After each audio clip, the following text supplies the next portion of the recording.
Hello दोस्तों, आने वाले दशक में गैस का एक बहुत ही बड़ा रोल होने वाला है। और जो एक इंपॉर्टेंट कंपनी है जो गैस सेक्टर में, वो है गेल इंडिया। तो इस वीडियो में हम सबसे पहले तो डिविडेंड के बारे में बात करेंगे कि डिविडेंड में क्या नया कहा है गेल इंडिया ने। डिविडेंड मार्च के महीने में इंपॉर्टेंट दिन है जहां डिविडेंड के बारे में हमको पता चलेगा। और चूंकि हम लॉन्ग टर्म की बात कर रहे हैं तो जो फंडामेंटल्स है वो हम आपको बताएंगे, और गैस सेक्टर से जुड़ी क्या नई इंफॉर्मेशन है जो एज एन इन्वेस्टर और इंपॉर्टेंट है एज एन इंडियन हमको आपको जरूर जाननी चाहिए। तो ये सब चीजें दोस्तों इस वीडियो में डिटेल में बताने वाले हैं। तो यहां सबसे पहले आपको हम सेकेंड इंटरिम डिविडेंड के बारे में बता देते हैं। देखिए, पहला डिविडेंड ऑलरेडी ₹2.50 का आ चुका है। एक्स डिविडेंड डेट जनवरी 27 थी, मतलब 2021 में।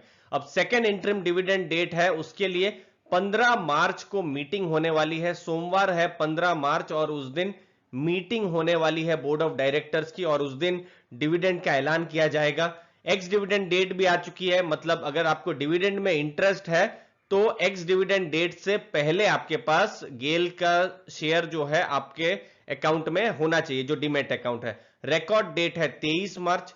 अब थोड़ा सा डिविडेंड का पास्ट बता देते हैं। ₹2.50 का ऑलरेडी डिविडेंड आ चुका है, और पिछले साल अगर आप देखें फरवरी 17 इसी समय में ऑलमोस्ट, तो ₹6.40 का डिविडेंड था। तो ये कुछ इंपॉर्टेंट चीजें रही हैं डिविडेंड को लेकर दोस्तों।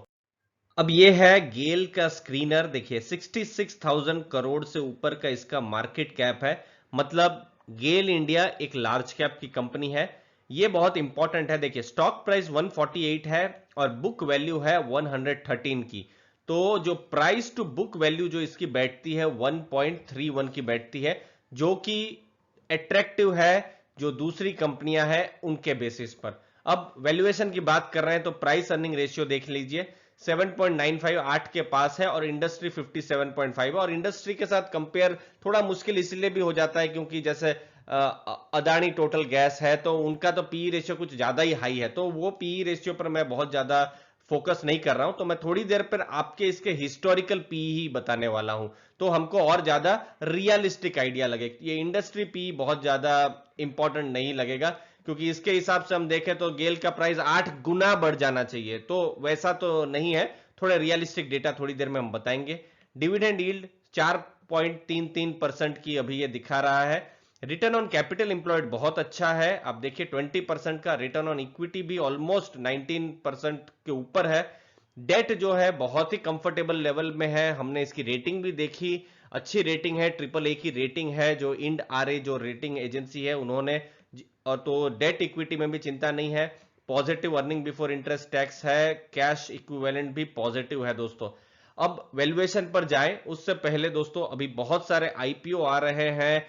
अगर आपके पास कोई भी स्टॉक आपको खरीदना होता है तो आपको डीमेट अकाउंट चाहिए होता है, तो लीडिंग ब्रोकरेजेस से आप डीमेट अकाउंट खुलवा सकते हैं, जैसे कि अपस्टॉक्स है, एंजल ब्रोकिंग है, और फ्री में आप अकाउंट, ये ब्रोकरेज अकाउंट खुलवा सकते हैं। आपको ₹300 कैशबैक हमारी तरफ से भी मिलेगा। तो नीचे लिंक दी हुई है डिस्क्रिप्शन बॉक्स में दोस्तों।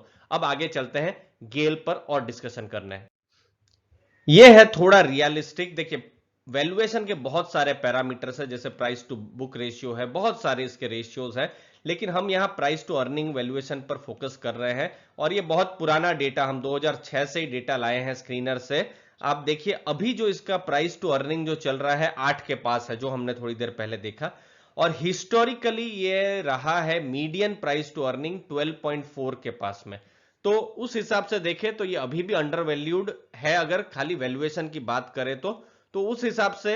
और चूंकि पूरे 10 साल की थीम है, ये 10 साल की थीम मैं क्यों बोल रहा हूं और मैं क्यों बार बार रिपीट कर रहा हूं, उसका रीजन ये है कि दोस्तों यहां पर पूरे एनर्जी मिक्स में, जो पूरे भारत के एनर्जी मिक्स में बहुत सारी चीजें हैं, तो गैस का जो कंट्रीब्यूशन है यहां मैं 6% में लिख देता हूं। 6% ही गैस का कंट्रीब्यूशन है। और गवर्नमेंट का प्लान है कि 2030 तक, मतलब अगले 10 सालों में इसको पूरा 15% तक कर दिया जाए। तो गैस एक बहुत ही इंपॉर्टेंट थीम जो है वॉच आउट करने जैसी रहेगी। मैं पर्सनली तो इसको बहुत ही वॉच आउट कर रहा हूं, गैस थीम, गैस से रिलेटेड जो स्टॉक्स हैं। दूसरी चीज है कि जो गैस ग्रिड है जो अभी 16,200 किलोमीटर की है, उसको गवर्नमेंट का 27,000 किलोमीटर तक बनाने का यहां पर प्लान चल रहा है दोस्तों। तो ये सब जो चीजें हैं जिसकी वजह से गैस सेक्टर है वहां पर बहुत ही ज्यादा इंटरेस्ट बना रहेगा। जैसे अभी कोच्चि मंगलूर में बहुत बड़ी पाइपलाइन बन रही है, जो कि साउथ इंडिया में एक बहुत बड़ा गैस को लेकर एक बहुत बड़ा इंटरेस्ट वहां पर आ सकता है दोस्तों। तो ये कुछ चीजें हैं और इन सब में गेल का एक बहुत बड़ा यहां पर योगदान भी रहने वाला है अगले कुछ सालों में। तो ये वैल्यूएशन को लेकर डेटा थे और कुछ आगे के डेटा बताते हैं दोस्तों।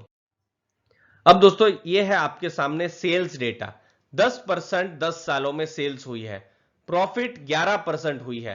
तो स्टॉक का प्राइस भी उस हिसाब से बढ़ना चाहिए, लेकिन स्टॉक का प्राइस वहीं का वहीं है। 10 साल पहले और अभी में बिल्कुल वहीं का वहीं, ऑलमोस्ट उधर ही है। 1% कुछ ज्यादा रिटर्न नहीं बोला जाता, उससे ज्यादा तो आप सेविंग अकाउंट में आपको मिल जाता है। हाँ, गेल ने जरूर डिविडेंड दिया है जो कि एक पॉजिटिव चीज है। तो यही चीज इसको थोड़ा सा अंडर वैल्यूड बनाती है। देखिए 5 साल में 4% का सेल्स ग्रोथ है, प्रॉफिट ग्रोथ 24% का है। 5 साल में स्टॉक का प्राइस ने थोड़ा अच्छा खासा एप्रिसिएशन दिया है। और इसमें भी दोस्तों आपको मैं बताऊं, अभी जो 148 जो पहुंचा है, ये 110 120 के पास ही था। ये पिछले 1.5-2 महीने में ही ये स्टॉक आगे गया है। 3 साल में देखिए स्टॉक का तो नेगेटिव रिटर्न है। मैं यहाँ रेड कलर कर दूं तो ज्यादा अच्छा है, नेगेटिव रिटर्न है। लेकिन अब देखिए सेल्स ग्रोथ भी अच्छी है और प्रॉफिट ग्रोथ और ज्यादा अच्छी है। तो ये सब चीजें हैं। रिटर्न ऑन इक्विटी के भी आप डेटा देख सकते हैं, ये सब भी पॉजिटिव ही दिख रहे हैं दोस्तों। तो इन सब डेटा के हिसाब से कहीं ना कहीं अंडर वैल्यूड है प्राइस अर्निंग या प्राइस टू बुक वैल्यू जो है। और चूंकि भविष्य में ये एक थीम और ज्यादा फोकस में आने वाली है, तो शायद इन्वेस्टर्स को, जो बड़े इन्वेस्टर्स हैं, उनको गेल में इंटरेस्ट आ सकता है। हमको यहां पर जो मेन जो ट्रिगर रहेगा, इंटरेस्ट रहेगा, वो होगा Q4 का डाटा। क्योंकि देखिए एक बहुत बड़ा डिसरप्शन था कोविड को लेकर, तो Q1 Q2 का तो ठीक ठाक उतना नहीं हुआ है रिजल्ट। तो Q4 में कैसा रिजल्ट आता है, मैनेजमेंट क्या कहता है, तो और ज्यादा क्लैरिटी आएगी। फिलहाल डिविडेंड पर हमारा इंटरेस्ट रहेगा, डिविडेंड पर जो भी लेटेस्ट डेटा रहेगा वो हम आपके सामने हम लेकर आएंगे दोस्तों। वीडियो अच्छा लगा तो जरूर लाइक शेयर सब्सक्राइब कीजिए। जो आपके पास अभी भी डीमैट अकाउंट नहीं है तो नीचे दी गई लिंक से आप डीमैट अकाउंट ओपन कर सकते हैं। आपने अपना समय दिया उसके लिए बहुत बहुत धन्यवाद दोस्तों। Thank you very much.